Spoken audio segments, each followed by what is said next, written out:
Ramsey Shamirov of Tajikistan, and with commentary on this and all this evening's medal contest, here again is Thea Callan. Well, looking at this one, we talked a lot about ranking. We've got 100 to 42, but the last win went in favour of NARVAEZ. Where she come from? You know, you really look at it. Here she is in a medal contest in a Grand Prix. You know, they don't give those away. You might have a little bit of luck. Yeah. Once in a while you may have a little bit of luck. But I didn't see that today in the competition, where I would end up saying, oh, it was a medal and it was only in Lima in Peru. We've had some top players here. We've had some really good players here. Moldova have shown up with some quality athletes. The Brazilians have come with as strong as a team as I've seen for a while. So if you can get into a medal match, you've done well. Well, I think this one might be feeling a little bit more personal for COSTA, because it was actually in the Olympic Games where NARVAEZ defeated her. That's got to be painful, hasn't it? Yeah, so I think there's definitely going to be some memories popping up for her here, but then she went out in the repechage, so don't they call those nightmares? 7th place. Yeah, I mean, and even now. Not memories, they call no, certainly. That's a nightmare, isn't it? Dear. Okay, that had escaped me early on. That, the depth of the defeat. Yeah. I mean, you lose in the Olympic Games, you're not going to forget that. And she's got a little bit of stuff about her. I saw her early on. 31. So, been about. Avoided getting caught there.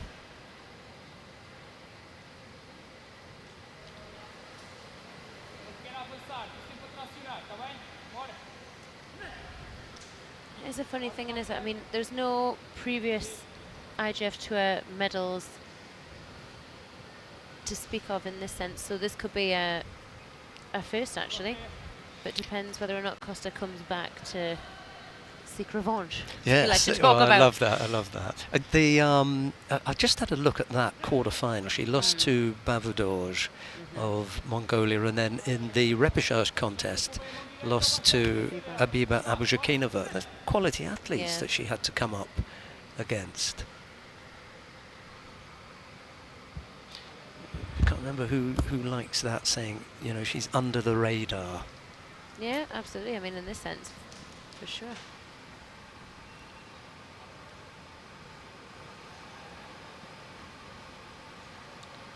She's doing quite a few steps around there just to make sure she can try and find a way to do some new as COSTA's liking herself for it. She's going to work on that arm. Yeah, you've got to hope that your defence is that good so that you are not concerned about someone being, you know, on your back, and as long as you are confident in your defence, you can afford to spend a bit of time down there.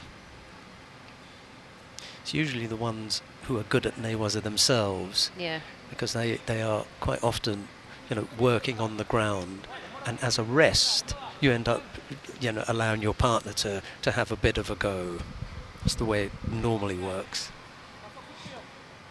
And then you build up your own defence, and then you work out what works as a defence. As an attacker, you're always finding things out, thinking, okay, I'm going to try this way, that way, or the other.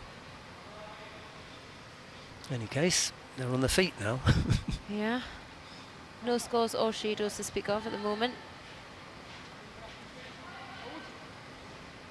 Yeah, I mean, she looks competent, doesn't she? Moves well, hasn't come under any real threat. A little bit tricky when both players pick up the same grip, especially when it's on the sleeves. Very rarely do you get something from that.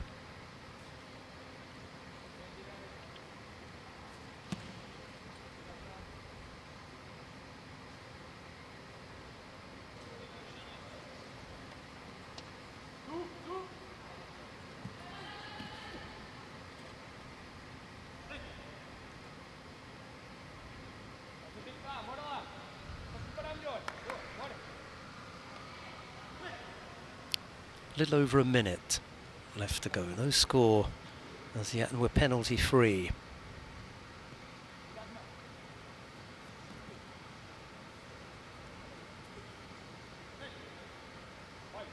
Both the attacks were okay. She actually shaped for that Ojigari, but didn't like the referee didn't like the Tomoenage after it.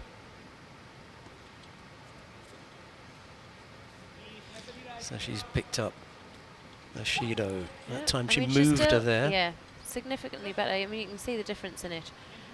Like the first attempt, it was almost she just, well, sat down and let go. Yeah, little Sumigeshi was a bit better. Moved her off to the side.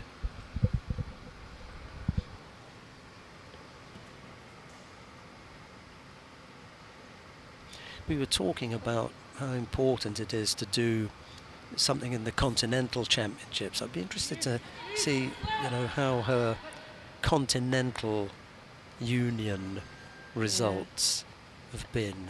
I was going to say, I think I looked at the last one just earlier. It was Clarice Ribeiro, the 18-year-old, that defeated her in the quarterfinal, and in the repechage she had Maria Celia Laborde, who then obviously went through to take the bronze. So she was a bit unlucky, really, with our opponents on that occasion.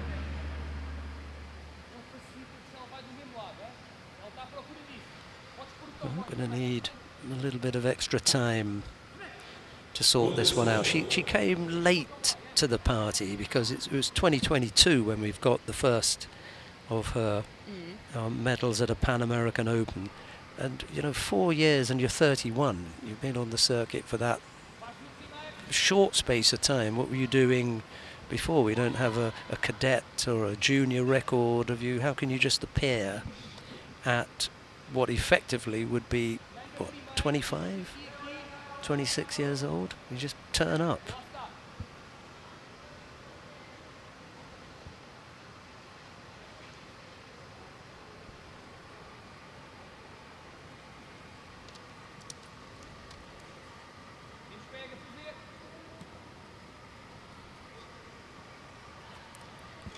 That would explain it.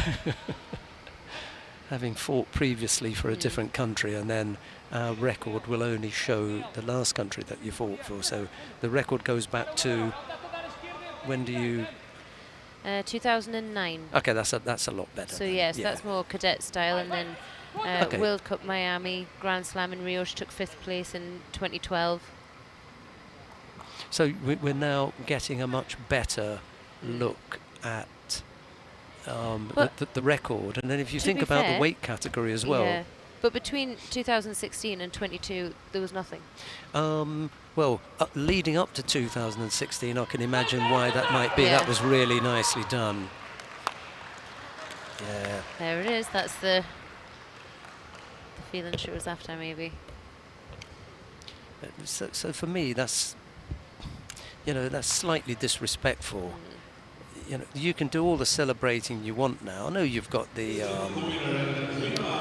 history there, but when she lets go now, that's when you turn to the camera and you do all of that. And yeah, okay. Yeah, now you can celebrate all you want. I just like when the first part of it isn't, you know, the celebration. A little punch of the air, back to your mark, but you know, maybe old-fashioned.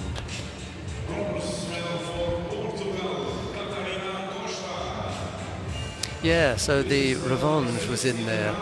Absolutely. Good effort though. 5th place finish in a Grand Prix. Yeah. Is that her best finish on the tour? Wasn't it?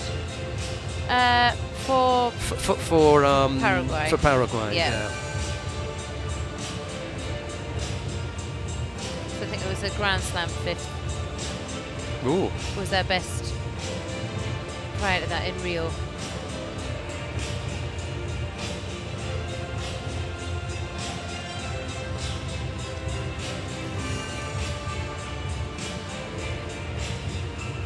Okay. All that's good.